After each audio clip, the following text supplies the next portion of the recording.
a dog, and a turkey? Who'd have ever thought these two wildly different creatures might have anything to talk about, let alone understand each other? They might look like they're arguing, but it's actually more like two siblings bickering. How did these two peas in a pod find themselves in the same home? It's quite a tale. Let's start with Blossom, a broad-breasted white turkey who is destined to be the main course at someone's Thanksgiving. For her first 5 weeks of life, this little bird grew up with hundreds of other chicks on a brood farm. When the turkeys were sent off for the next stage to be fattened up, Blossom was somehow left behind. The farmer's daughter found her and pleaded for little Blossom's life to be spared.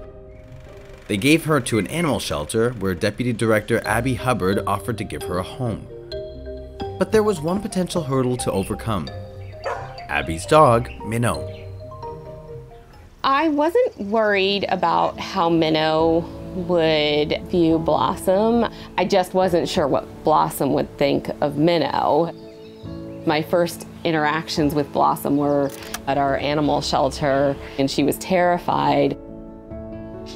This is the moment that Blossom arrived at our home. Minnow walked right up, and Blossom saw her, and she was instantly comfortable with her. It didn't take long for Blossom to find her comfort zone in her new surroundings. She wasted no time claiming Minnow's bed as her own.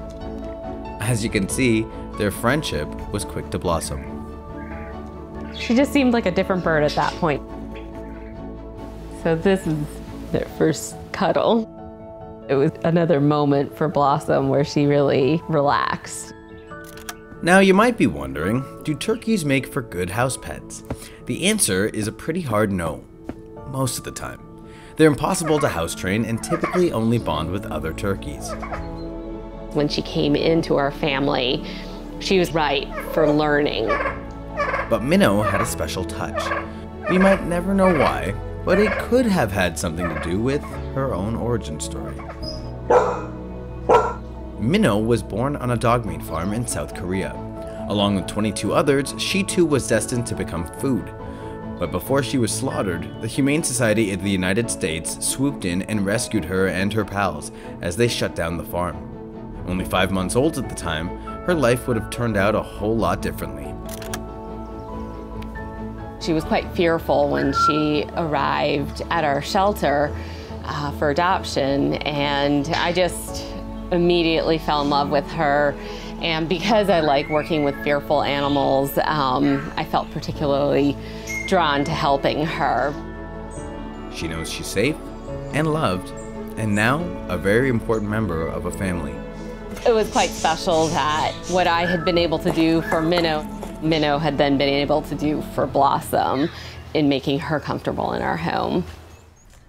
Like any siblings, they squabble sometimes, sure.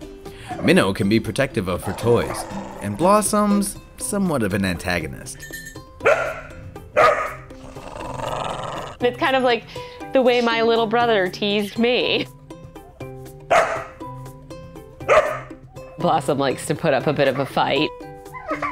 And so then she'll get worked up and you'll see her feathers puff up and she'll kind of arch her neck and make her little turkey warning sounds. Minnow's put up with a lot. I think she's come to understand that that's how Blossom communicates and she tolerates it. And it's all part of being in a relationship, right? Come on, Blossom, come on.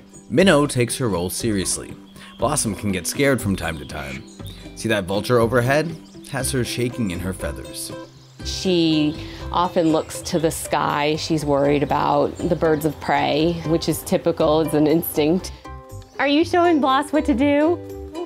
But Minnow's instinct is to have her pals back at all times. Minnow has always been really good at kind of sensing what Blossom needs and being a security blanket for her. This family's first Thanksgiving was as special as any you could be invited to. And rather than be served as dinner, these two lucky ducks were just served dinner as VIPs. That was it. It was a done deal. She was home. She was part of our family, and I think we were all just as thrilled as could be.